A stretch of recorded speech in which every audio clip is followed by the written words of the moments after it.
गिबियावनो बड'लेण्ड बुब्लि रादाब बुथुमगिरि नोंथांमोननिसिम आंनि गोसो गोरबोनिफ्राय आरो गासै बुहुमनि बर' रायजो राजानिफ्राय गोदान बोसोरखौ बरायनानै आरो गोजाम बोसोरखौ बिदाय होनानै आंनि गोसो गोरबोनिफ्राय हामलायनाय बावहरग्रोबाय।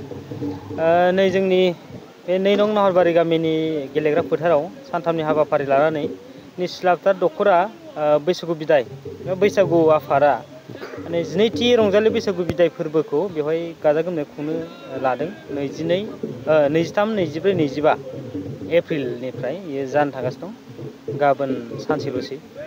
दा बेवहाय जोङो गोबां बायदिसिना हाबाफारि लानानै जोङो बे रंजालि बैसागुखौ जों बिदाय हरनो सानदों।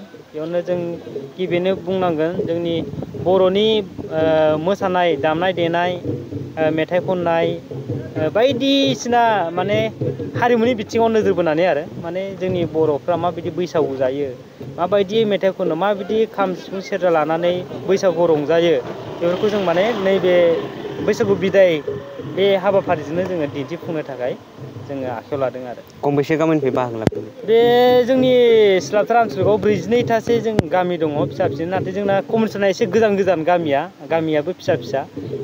साननो थाङोबाथ' 42थासो गामिया जोंनि सिलाफोथार आनसलिकआव दङ आरो। दा बिनिफ्राय गासै गामिनिफ्रायनो फैगोन, नाथाय जोंना एसे गामि फिसा फिसाखाय नैबे बायदिसिना बाहागोआव जेरै बेयावथ' कम्पिटिसन जायोथ', बादायलायनाय जायो। जेरै मोसानायनि बादायलायनाय, खाम सिफुं सेरजा मुसुरनाय बायदिसिनानि बादायलायनाय जायो। दा बेफ्राव माने बबेबा गामि फिसा फिसाया बाहागो लाफैनो हाया। दा जुदि जोङो दा नै समफोर जों नुगोन 23निफ्राय बे माने 4, 5, 6, 7 गामिया जोंना बेवहाय मैखोमै बाहागो लाफैगोन आरो बादायलायनायाव। आरो ओरैनो नायनो फैग्राबाथ' फैखागोन, गासिबो गामिनिफ्राय फैजोबगोन। ओमफ्राय माबायदि बाहागो लाफैग्राफोरखौ माबायदि बाहागो लानो खावलायहरदों?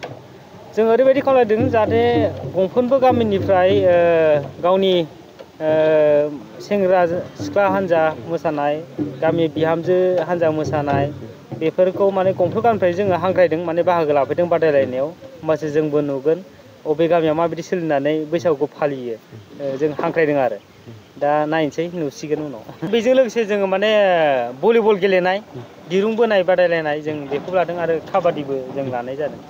बेवहाय गासैबो गामिनिफ्राय बाहागो लाफैगोन जों आसा खालामदों आरो लाफैगोन होननानै। ओमफ्राय जोंथ' जोंनि बे नाहरबारि गामियाव एबारसो गिबि फार्स्ट टाइम आरो बेवहाय बैसागु बिदाय खुंनाया।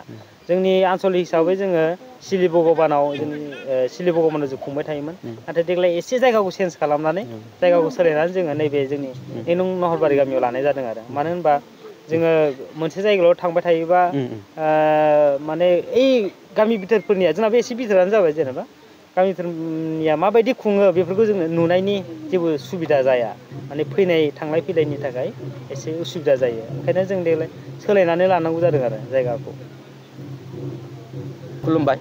गिबियावनो नोंथांमोननिसिम आंनि गोसो गोरबोजों अननाय आरो सिबिनायखौ बावहरग्रोनाय जाबाय। जोंहा जिहेथु बैसागु फोरबो, बैसागु बिदाय होननानै बुङो। जोंथ' आरो बोसोरसेनि उनाव बोसोरसे बिदि जोंना मोनसे बैसागु फोरबोआथ' जाबाय थाखायो। फालिबाय जों न'खर न'खर गाजा गोमजायै मोसानानै जों जोबोद मोजां खुंबोबाय। बिनिनो जोंहा मोनसे दा लास्ट बिदाय हरनाय दं, बेखौनो बुङो बैसागु बिदाय। बेखौ जिथुनिखि देग्लाय बोसोरे जोंना सिलाफोथार आनसलिकआव जोंहा सिल्लि भगबान होननाय जायगायाव जायोमोन। खिन्थु देग्लाय जोंनि दिपा हालामनि 2 नं नाहरबारि गामियाव गेलेग्रा फोथाराव जोङो देग्लाय लाफिननाय जाबाय। बैसागु बिदायखौ जों बेयाव मोजाङै मोजां खुंनो थाखाय जों आखायाव लाबाय। दा जिथुनिखि बेयाव जोंहा मोनसे हाबाफारि दं, जेनेबा बोसोरे सोलिबोबाय थानाय बे हाबाफारियानो जाबाय जोंहा दुरुं बोलायनाय दं, आरो बुलुर बादायलायनाय दं, काबादि बादि दं, आरो आइजोफोरनिबो दुरुं बोलायनाय दं, भलिबल जेनेबा, ओमफ्राय सियार सेलायनाय, बेफोरबायदि माखासे जोंहा गोदोनिफ्राय सोलिबोबाय थानाय माखासे बर'नि गेम, बे गेमखौ जोङो बे बैसागु बिदायखौ बिदाय हरनायजों लोगोसे बे हाबाफारिफोरखौ जों लानाय जादों। जिहेथु जेरावनोखि जोंहा बैसागु बिदाय फोरबोखौ फालियोबा जोंहा मोनसे गाजा गोमजानि गोनांथि जायो, हारिमुनि गोनांथि जायो। बेनिखायनो जों सासे हांख्रायनानै लाबोदों, गरायसरनि सासे सिंगार, बिथांनि मुङानो जाबाय अलंबार बसुमतारी, आरो बेजोंनो फैफागोन आइजो रानि बसुमतारी।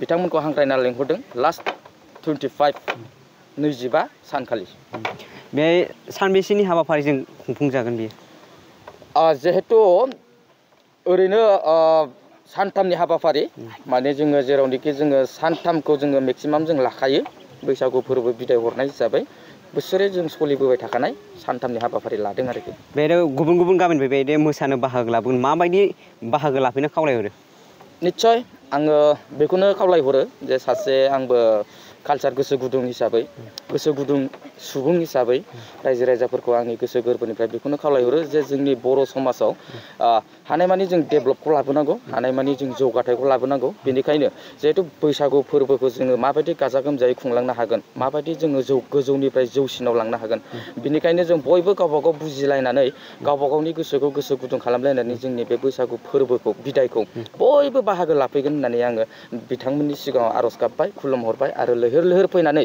जोंनि बे जिहेतु दिपा हालामनि 2 नं नाहरबारि स्कुल गेलेग्रा फोथाराव जि गोदानै देग्लायसो लाबोनाय बैसागु बिदायखौ जों बरायहरनो थाखाय जों खुंफुंनो आखायाव लानाय बेखौ बयबो लैहोर लैहोर फैनानै आरामै सापर्ट खालामफैगोन होननानै आङो मिजिंथिबाय 2023-24 सोलोंथाइ बोसोरनि थाखाय गोदान मुं थिसननाय लानानै फैदों बड'लेण्ड एकाडेमि सिनियर सेकेन्डारि फरायसालिया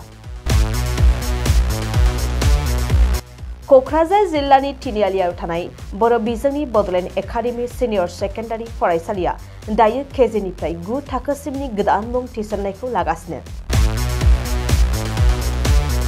बड'लेण्ड एकाडेमि सिनियर सेकेन्डारि फरायसालियाव गुनगोनां सोलोंथाइ होनायजों लोगोसेयैनो नोंथांमोना बे फरायसालियाव थानाय जानायनि हस्टेल खाबुखौ मोननो हागोन बेजों लोगोसेयैनो बे फरायसालियाव एक्सट्रा टिउसन आरो इंलिश स्पिकिं कर्सखौबो फरायसाफोरनो होनाय जायो गोसो गोनां फरायसाफोरा मुं थिसननायखौ बाङाय बेसेनावनो मोननो हागोन बेनिखायनो बड'लेण्ड एकाडेमि सिनियर सेकेन्डारि फरायसालियाव फरायसा एबा नोंथांमोनहा मुं थिसननायनि बागै मिन्थिनोब्ला नैबे मबाइल नम्बर 9101488399 नङाब्ला थोंजों फरायसालियाव थांनानै खौरां लाहैनो हागोन